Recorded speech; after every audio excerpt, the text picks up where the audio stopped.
Okay. No, no.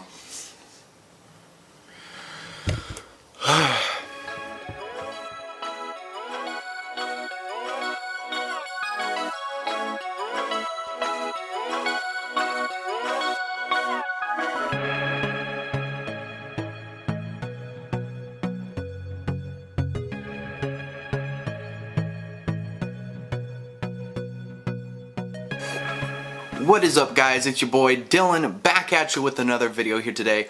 Hopefully you guys are doing well. Hopefully your guys' week went well and you guys went out, had some fun with your friends and family. Anyways, so today's video, if you guys read the title, will know that this is sort of like, it's kind of gonna be like a part 2 or a, you know, sequel kind of thing to the I'm a Failure video, which if you guys haven't watched, I highly recommend. You guys get my real, raw, honest opinions and thoughts as I'm, you know, finally coming to this realization that, you know, the only way for me to be happy and figure out who I'm gonna be is for me to accept failure. So this video, Wear Failure on Your Sleeve, is kind of like, you know, part 2 to that video. This is more of just trying to be kind of like inspirational and help you guys. Most of my videos now are going to be sort of raw and like that, but at the same point I'm wanting to teach a point to you guys, help you guys out, and you know, use an experience or a moment in my life and help you guys if maybe you guys are going through a similar rough patch, and hopefully it will help you guys get to where you guys want to be. So there's sort of like 3 steps to this process, sort of going to go over those, go over some examples and experiences that I've had, open it up to you guys to, you know, comprehend it and put it and apply it to your life. So sort of the first step of this process is just accepting it, which can be honestly the hardest part. I mean, it took me 10 years on YouTube and just with vlogging, 32 vlogs, to get to this point where I was able to say, hey, I'm not doing everything I could. I've been a failure most of my life and I need to accept that. That way I can move forward. Because I mean, that was just something that I was deathly afraid of all my life, is being a failure, not being successful. Since I was a kid, that's all I wanted. Not really to be famous, but just to be successful. To, you know, come home, have a wife and kids, be able to have money and a job that is able to take care of them that I'm also happy with. So even just the thought of admitting that I'm a failure is one of the most terrifying things, because once you do that, a lot of people will look at you that way. They'll look at you a certain way. They'll be like, why should I give you a chance whenever you're a failure? You've never done anything right. And I mean, it's the same way with taking advice. I think I remember making a video last year called like 5 mistakes new YouTubers make, and that was me trying to just spread my mistakes that I've made on the platform. But at the same point, why would you listen to someone who has failed? Although in that video I sort of explained I would be kind of the best, you know, candidate to explain how not to fail on the platform. But still, why would someone seek out that video? Obviously during my break was whenever, you know, the mental and the spiritual sort of change happened, but still it took till last week's video for me to, you know, physically through my content, you know, accept and, you know, make that change, make the changes I needed to make. That way I could make the content that I'm proud of, that I'm happy with, that I want you guys to see, that's done basically exactly how I imagine it in my head. Obviously, not to say there's not mistakes in last week's vlog, but like, I'm proud of last week's vlog. I am happy with how it came out. I am just proud of it. Like, you don't even know, like when I was editing it, literally just the first clip, the first 5 seconds or something before the intro comes in, whenever I edited that, I literally got excited. I was like, yeah, let's go, because I was so excited, because like, even just that little bit, I was like, this is exactly how I saw it in my head. So getting that little bit of personal success with my content and having that motivation to not fail, to make the best content on the platform, that's something that lit a fire under me, which that segues into the, I guess, second step, which is using failure as motivation. Like I said, when I was younger, all I wanted to do was be successful. Not really famous, but just successful. I wanted to be able to provide for my family. I wanted to make my parents proud of me. I wanted to never have to worry. Failure, especially now, is just a big motivation for me, because I can just sit there and I can look at my lowest of lows, my biggest failures, and I can say, I don't want to do that again. I don't want to fail like that again, so I need to figure out how to do it right. And I mean, I think last week's vlog is a testament to that. I've made 32 vlogs before last week's video, and gradually I was like improving and I was changing stuff here and there, but not as drastic as I think last week's vlog was. Like, at least for me, I don't remember if I said this or not, at least for me, last week's vlog, it felt like someone else's video starring me. And that's not a bad thing, it's more of just like, I'm finally doing something that's like quality, that's really good, that I think a lot of people will enjoy and want to see. And I think a big part of why it was like that is not just because I use failure as motivation, but also because the fact that I just stopped letting my perfectionism get in the way, which is a whole nother video, but I'll touch on it just quickly. I thought they had to be these big viral moments where like you jump out of a plane and you know, jump into this other plane, sort of like the Only in Battlefield moments that happen, you know, in the game Battlefield. I realized with last week's vlog is that it doesn't. It can just be the most boring task in your normal life. And if you can make that even a little bit entertaining, I think it ends up being a better video than a video you sit there and you put thousands of dollars and months and years of planning into. And so I just sort of stopped planning stuff. I mean, I still outline things a little bit as far as like, okay, I think this would be a cool idea, but I don't stick to it. Like right now, I'm not talking off of a script. I'm just talking to you guys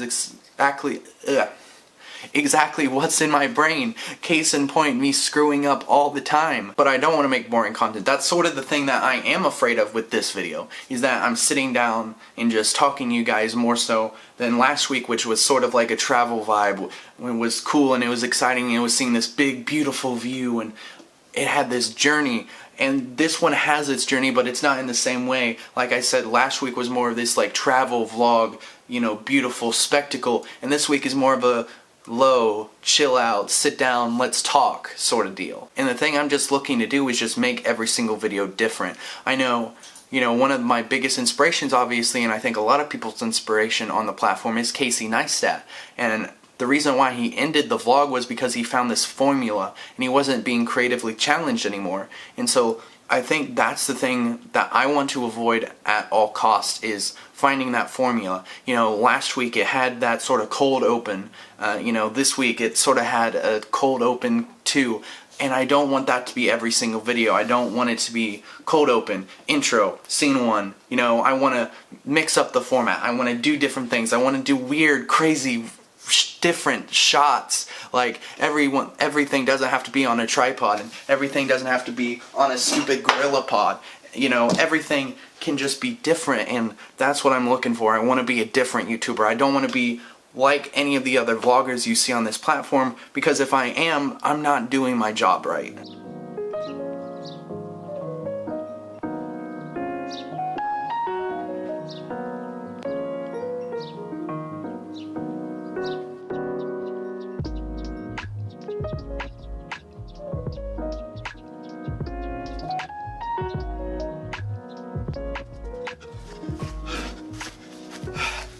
Okay. Whew. Even vlog days, you have to get your running. Oh God. Whew. So today not only was the longest I've ran since I got back, but also my best time.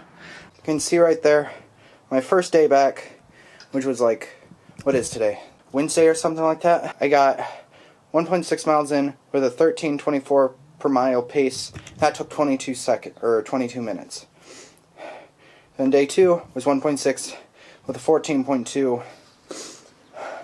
So it was a little worse. But then today I did 2.1 with a 12:51. So like, that's like my best time and the longest I ran. I did run a lot more. I guess that's the thing to beat from that's the thing to beat from now on.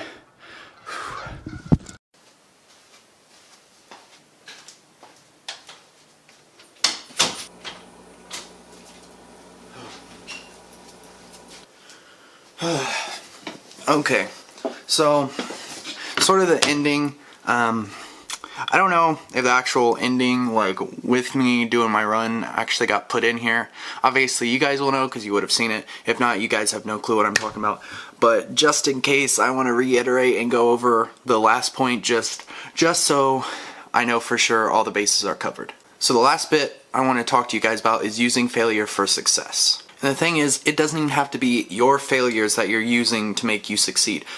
Especially when you're a small content creator, you have that ability, that privilege to be able to make mistakes. You have that ability and privilege to look at what the bigger guys are doing and say, hey, that didn't work. Hey, that didn't work for him. I have a cool idea. Maybe I should try it this way, and it could end up working for you. And the thing is sometimes failure comes at one of your highest moments. You know, last year I was in a really good place. I was getting better. I was getting healthier. I was getting into shape. I had a family. I had a purpose, and that purpose was wrestling, and I ran away from it. And that's still something that upsets me to this day. I was doing really well, at least in my opinion. I was doing well. I was being there every week. I had issues obviously with injuries, which I had talked to you guys through the My Journey series. And the thing is that I chose to run away from it. I chose to fail. I chose to be a failure. Obviously, I could very well get back into it and I could try and fix that. But again, that's not my main focus anymore.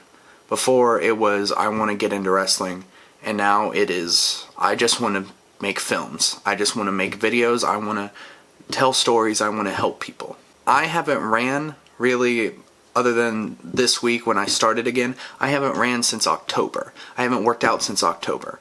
And like today was my best time, the longest I ran. I was back to 2 miles like I was doing every single day last year before I had to go work a 12-hour shift in a factory. So I'm back to that point, and I think I'm at about the same pace, if not a little bit better than I was there. I think before I actually got into training, I think I was doing 2 miles every morning in around 20 minutes, and I think it was like 22 minutes or something like that today. But I'm trying to get back to that place in that. And I think if you guys just look and you think about all your failures, you can sit there and you can realize there's lessons to learn. Or you can think about what happened, what was the punishment for that failure, and you can say, I don't want that again, and you can use that to push you forward. I know, I look back at my videos, I can go back and I can look at my videos right now from last year. I can even look at it from like the beginning of this year. I can look at it and say, I don't want to make videos like that anymore. I don't want to make crappy, uninteresting videos anymore. So I'm not. Now guys, the last thing I just got to say to end off this video is just do it. Don't overthink. Don't let your perfectionism get in the way. Just go out, film something, have fun. Have fun making the content, making the art, making the music, doing whatever it is you love. Just go out, have fun, and do it. You're not going to be a success overnight. You're not going to get a good, amazing video after, just 1 to 2 tries. It takes time and time again, failure and failure again. Guys, go out, have fun, and just enjoy it. With that said, guys, I am closing off the video here. If you guys did indeed enjoy this vlog, make sure to let me know in the comment section. I love to hear what you guys think and everything like that. It means the world hearing that from you guys and hearing all the positive feedback you guys have for the vlog since I came back last week, so I appreciate it. I love you guys a lot. With that said, I'm going to take time to plug my Twitter, at Dylan R. Reynolds. Go check me out there. I tweet daily. That's the place to stay up to date with me. Of course, Instagram and Facebook links are down below in the description as well. Subscribe with notifications on, guys, and I will see you guys in the next video. Woo!